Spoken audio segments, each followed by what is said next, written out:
வணக்கம். பாலார் அர்பன் ஃபார்ம்ஸ்லேருந்து அத்தர் அகமது. இப்போ பார்த்தீங்கன்னா, பெரும்பாலான சென்னை மக்கள் ஒரு பண்ணை வீட்டுக்கு அவங்க ஓய்வு பெறும் பொழுது, ஒரு பண்ணை வீடு இருந்தால் நல்லாயிருக்கும். இல்லை விடுமுறை இன்றைக்கு எல்லாமே ஒரு சொந்தமாக பண்ணை வீடு இருந்தால் நல்லாயிருக்கும்னு சொல்லி நினைக்கிறாங்க. ஸோ அந்த மாதிரி மக்களுக்கு ஒரு பண்ணை வீடு இப்போ நம்ம ஒரு மாடல் ஃபார்ம் ஹவுஸ் டெவலப் பண்ணிகிட்ருக்கோம்.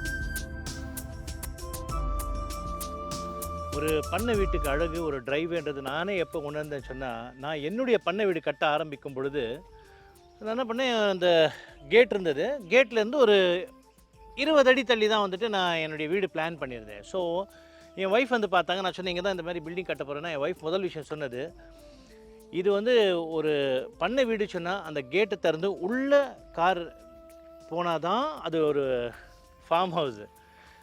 கதவு கேட்டை திறந்த உடனே நீங்கள் டக்குன்னு இறங்கினா அது ஜஸ்ட் ஒரு இண்டிவிஜுவல் வீடு மாதிரி தான். அது யோசனை பண்ணி பாருங்கள், இன்னும் ஒரு 3 இயர்ஸ்க்கு 5 இயர்ஸில் இந்த மரங்கள்லாம் பெருசாக வளர்ந்துருக்கும் போது உள்ளே நடந்து வரத்துக்கு அந்த அளவுக்கு ஒரு பிரமாதமாக இருக்கும்.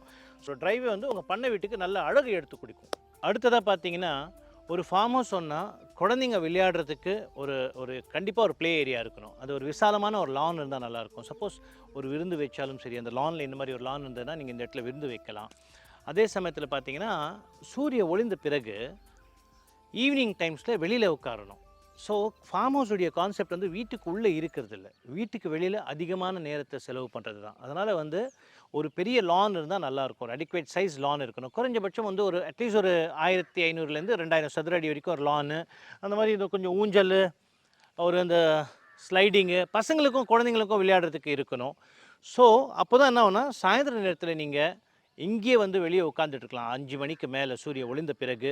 இன்ஃபேக்ட் கைத்துக்கட்டெல்லாம் போட்டு வானத்தை பார்த்துட்டு தூங்குறதுக்கும் ஒரு வாய்ப்பு இந்த மாதிரி ஒரு பெரிய லான் இருந்ததுன்னா, பகல் நேரத்தில் நம்ம சமையலாக இருக்கட்டும், காய்கறி வெட்டுறதா இருக்கட்டும், இல்லை ஏதோ சமையல் விஷயங்களோ, இல்லை வேறு எந்த வேலை செய்யணுன்னாலும் நீங்கள் கெஸிபோவில் உட்காந்து வேலை செஞ்சு பாருங்கள். அவ்வளோ பிரமாதமாக இருக்கும். நல்ல ஒரு கூல் ஃபீல் கொடுக்கும் உங்களுக்கு. ஆனால் கெஸிபோவை நீங்கள் கட்டும்போது முக்கியமாக ஒரு விஷயம் என்ன கவனிக்கணும்னா, இப்போ நான் இங்கே தேஜ் ரூஃபிங் தான் போட்டிருக்கேன். ரொம்ப கூலாக இருக்கும். அது எவ்வளோ வெயில் இருந்தாலும் சரி, உள்ளே போனீங்கன்னா ஏர் கண்டிஷனிங் தேவையில்லை. ஆனால் அதே சமயத்தில் உங்கள் பண்ணை வீடு இல்லை இந்த கெஸிபோ பக்கத்தில் மக்கள் நடமாட்டம் இருக்குது, ஒரு ஊர் இருக்குது சொல்லி நினச்சிங்கன்னா, இந்த தேஜ் ரூஃபிங்கை நீங்கள் கண்டிப்பாக தவிர்த்தாகணும். காரணம் என்னென்னா, இப்போ தீபாவளிக்கு ராக்கெட் மாதிரி விடுறாங்க இல்லையா, அந்த மாதிரி ராக்கெட்லாம் விட்டிங்கனாக்கா இது எரியறதுக்கு ஒரு வாய்ப்பு இருக்குது. ஸோ அந்த தீ விபத்தை தவிர்க்கணும்னு சொன்னீங்கன்னா, உங்களுக்கு கெஸிபோ வேணும்னா தேஜ் ரூஃபிங் அவாய்ட் பண்ணி, இப்போ சிந்தட்டிக் வருது. ஆஃப்கோர்ஸ் சிந்தட்டிக் கூட போடலாம். அதுக்கு பெரிய லைஃப் இருக்குது சொல்கிறாங்க. நான் ட்ரை பண்ணது கிடையாது. இல்லை நீங்கள் இந்த க்ளே டைல்ஸ் கூட போடலாம். ஸோ கெஸிபோ கண்டிப்பாக உங்கள் ஒரு ஃபார்ம் ஹவுஸில் இருக்கிறது ரொம்ப ரொம்ப முக்கியம். அதுவும் உங்களுக்கு அழகு கொடுக்கும். இப்போ உதாரணத்துக்கு பார்த்தீங்கன்னா, நம்ம இந்த கட்டின கெஸிபோவில் இந்த மாதிரி அந்த பழைய ரீக்ளைம்டு கல்தூண்கள் வச்சு கட்டியிருக்கோம். ஸோ அதை கட்டும்பொழுது அந்த இயற்கை அழகே அது வேறு மாதிரியாக ஃபீல் ஆகுது. அதனால் gazebo is also an important component of your farm house. ஒருவேளை உங்களுக்கு கெஸிபோ இல்லைன்னா, அட்லீஸ்ட் இந்த மாதிரி ஒரு பெரிய நிழல் கொடுக்குற மரமாக இருந்தது வைங்களேன், அந்த மரத்தை சுற்றி இந்த மாதிரி ஒரு சிமெண்ட் கட்டிடுங்க. ஏன்னா பகல் நேரத்தில் நீங்கள் அந்த இடத்துல கெஸிபோ இல்லை என்கிற ஆப்ஷனில் இதுவும் இருந்தாலும் அதுவும் இருந்தாலும் நல்லா தான் இருக்கும். பட் ஒரு வேளை கெஸிபோ உங்களுக்கு கட்ட முடியாது சொன்னால், தென் of course you should have something like this. ஒரு பண்ணை வீடு சொன்னால் என்ன தான் நீங்கள் அதில் மரம் இருக்குது, செடி இருக்குது, லான் இருக்குது, வீடு இருக்குது, மக்கள் இருக்குது சொன்னாலும், மற்ற உயிரினங்களும் அதில் இருந்தால் தான் ஒரு பண்ணை வீட்டுக்கு அழகே.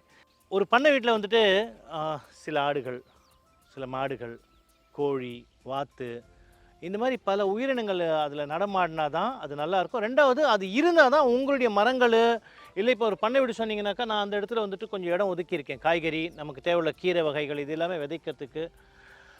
அப்போது அதுக்கு தேவை உள்ள உரமும் எனக்கு இங்கேருந்து இன்ஹவுஸ் தான் கிடைக்கணும். அதனால் ஆடு மாடு வளர்க்குறது முக்கியம். ஃபார் எக்ஸாம்பிள், இப்போ இங்கே பார்த்தீங்கன்னாக்கா, சும்மா இந்த மாதிரி ஒரு பண்ணை வீட்டுக்கு ஒரு 15-20 ஆடு இருந்தாலே போதும். இந்த மாதிரி ஒரு 2-3 மாடு இருந்தாலும் போதும். சில வாத்து, கோழி இது எல்லாமே இருக்கணும். அண்ட் ஆஃப்கோர்ஸ் குளிக்கிறது. நம்ம எல்லாருமே அந்த பாத்ரூமில் தான் சென்னைக்குள்ளே இருந்து மக்கள் அதை பழகிட்டோம். அப்படி இப்போ வேணாம். எப்பயுமே வந்து உங்கள் பண்ணை வீடு இருந்ததுன்னா இந்த மாதிரி கண்டிப்பாக ஒரு தொட்டி கட்டி வைங்க. அதில் எப்பவுமே தண்ணி ஸ்டோர் ஆகிட்டு இருக்கும். நீங்கள் குளிக்கணும்னா நத்திங் லைக் பேதிங் ஹியர். அப்போ இங்கே குளிச்சிங்கன்னா இதே தண்ணியை வந்துட்டு நீங்கள் உங்களுடைய தோட்டத்துக்கும் நீங்கள் எடுத்துகிட்டு போயிடலாம். உங்கள் மரங்களுக்கும் இருந்தாலும் சரி. ஸோ அந்த தண்ணி மரங்களுக்கெல்லாம் போகிறதுக்கு வேணால் you can take a bath. The kids can have a bath. They can have a fantastic time. சரி, ஒரு பண்ணை வீடு சொல்லும்பொழுது இன்றைக்கி சென்னையில் நம்ம இப்போ ஒரு அப்பார்ட்மெண்ட்டில் வாழ்ந்துட்டுருக்கோம் இல்லையா? ஸோ ஒரு பண்ணை வீடுன்றது அந்த சென்னையில் இருந்துட்டு இருக்கிற அந்த அப்பார்ட்மெண்ட் வீட்டோட அப்படியே நேர்மாறாக இருக்கணும், அப்படியே ஆப்போசிட்டாக இருக்கணும். ஏன்னா சென்னையில் நம்ம வாழ்ந்துட்டு இருக்கிறது ஆல் செட் அண்ட் டன். அது எவ்வளோ பெரிய விசாலமான வீடு இருந்தாலும் அது ஒரு கோழி கூண்டாக தான் நான் பார்க்குறேன், ஒரு சிறைக்குள்ளே வாழ்ந்துட்டு இருக்கிற மாதிரி தான் பார்க்குறேன்.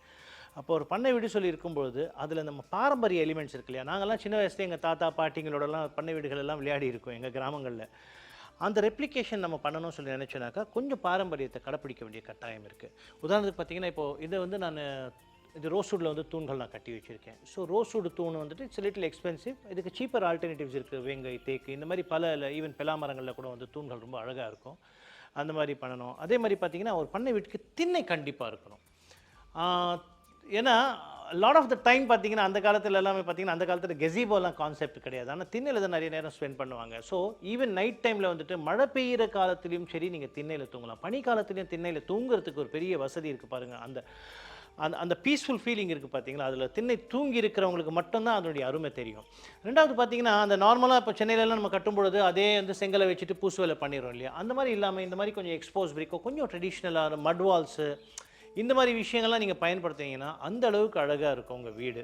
ஆஃப்கோர்ஸ் அந்த கதவுகளும் வந்துட்டு இந்த மாதிரி double door is generally preferred for a farm house. முக்கியமாக ஒரு விஷயம் சொல்லணும், இந்த எக்ஸ்போஸ் பிரிக்கில் கட்டுறதுக்கு வந்துட்டு ரொம்ப ரொம்ப கேர்ஃபுல்லாக கட்டணும்.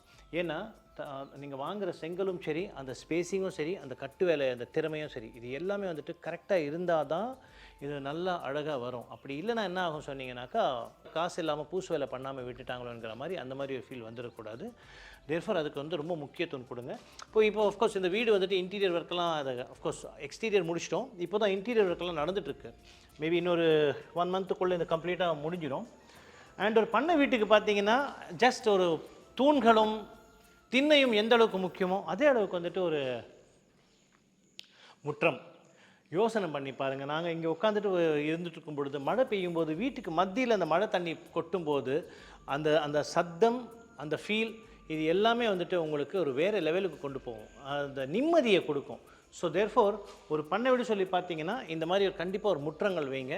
அண்டு ஆத்தங்குடி டைல்ஸ், இப்போ இந்த பெட்ரூம்ஸ்க்கெல்லாம் பார்த்தீங்கன்னா நாங்கள் ஆத்தங்குடி டைல்ஸ் போட்டிருக்கோம். முக்கியமாக இன்னொரு விஷயம், இந்த தூண்கள் நான் வந்து பண்ணியிருக்கேன் இல்லைங்களா? இது வந்து ஆக்சுவலாக வெளியில் போட்டிருந்த தூண் தான் ரோஸ்வுட் தூண். ஆனால் இது ரோஸ்வுட் தூண் கிடையாது, இது வந்து காங்க்ரீட் தூண் தான். ஆனால் அதை சுற்றி வந்துட்டு கிளாடிங் அந்த வுட்டில் வந்துட்டு ஒரு கன்சீல் பண்ணியிருக்கோம். So that to give an உடன் ஃபீல். பட் ஆனால் இது வந்து ஆக்சுவலாக வந்துட்டு லோ பட்ஜெட்டில் உங்களுக்கு ஒரு உடன் ஃபீல் வேணும்னா இதை பண்ணலாம். ஸோ ரைட், நான் இது வந்து அடுத்ததாக ஒரு பெட்ரூமு. பண்ணை வீடு சொன்னாலே எல்லாமே விசாலமுங்க, எல்லாமே பெருசாக இருக்கணும். இப்போ இந்த பெட்ரூம்லாம் பார்த்தீங்கன்னா அவ்வளோ பெருசாக இருக்கும். ஸோ இந்த மாதிரி ஆர்ச்டு விண்டோஸு, இது வந்து ரொம்ப முக்கியம். நம்ம ரூஃப் கூட பார்த்திங்கன்னா ரொம்ப ஹைட்டில் இருக்கும். கிட்டத்தட்ட வந்துட்டு இது 18 அடியில் நான் வந்து ரூஃப் வச்சுருக்கிறது. எவ்வளோ வெயில் இருந்தாலும் ரூம் வந்து பயங்கர சில்லாக இருக்கும். அதனால் size matters. The larger the size, the more beautiful everything becomes in a farmhouse. ஒரு பண்ணை வீடுன்றது அந்த அடைச்ச மாதிரி இருக்கக்கூடாது. It should give you an open feel. அது எதுவாக இருந்தாலும் சரி, எல்லாமே வந்துட்டு அந்த மூடுறதுவே இருக்கக்கூடாது. உங்களுக்கு அந்த உங்களுடைய விஷன் பார்த்திங்கன்னா எக்ஸ்பான்சிவாக இருக்கணும். அதனால தான் பண்ணை வீடு டிசைன் பண்ணும்போதே வந்துட்டு அதிகமாக இந்த மாதிரி பெரிய பெரிய விண்டோஸ்க்கு நீங்கள் ஸ்கோப் கொடுங்க. லைக் இது பார்த்திங்கன்னா நம்ம வந்து ஒரு பே விண்டோஸ் மாதிரி போட்டிருக்கோம். ஸோ உங்கள் ரூம்ஸ்லேயும் சரி, ஒரு ரூம்ஸும் கொஞ்சம் பெருசாக இருக்கணும். அந்த 10க்கு 12 இல்லாமல் மினிமம் பார்த்தீங்கன்னா 18க்கு 14 சைஸ் வந்துட்டு ஒரு ரூம் இருந்தால் தான் உங்கள் பண்ணை வீட்டினுடைய அழகே, அந்த அந்த விசாலம் உங்களுக்கு அந்த ஓப்பன் ஃபீல் கொடுக்கும். And always preferably go for something like this. அதாவது நிறைய விண்டோஸ் இருக்கட்டும். நிறைய விண்டோஸ் இருந்தால் உங்களுக்கு நிறைய ஓப்பன் ஃபீல் கொடுக்கும். பட் அதே சமயத்தில் இன்னொரு விஷயம் நீங்கள் ஞாபகம் வச்சுக்கணும், என்னென்னா பண்ணை வீடு சொல்லும்போது அக்கம் பக்கத்தில் நிறைய புல் இருக்கும், நிறைய தண்ணி இருக்கும், நிறைய மரங்கள் செடிகள் இருக்கிறதுனால புழு பூச்சிகள் வந்து லைட்டுக்கு அட்ராக்ட் ஆகிட்டு வரும். ஸோ தேர்ஃபார் அதுக்காக மட்டும் நீங்கள் கண்டிப்பாக இன்செக்ட் நெட் வந்து நீங்கள் கண்டிப்பாக எல்லா இடங்கள்லையும் போட்டே ஆகணும். அதுக்கு வந்துட்டு வென் யூ டிசைன் இட் அதை பண்ணுங்கள்.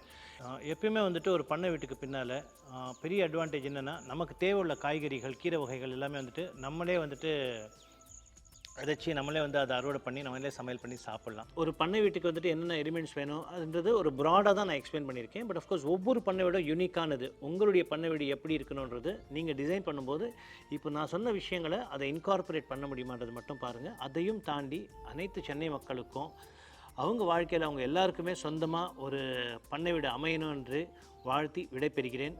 நன்றி, வணக்கம்.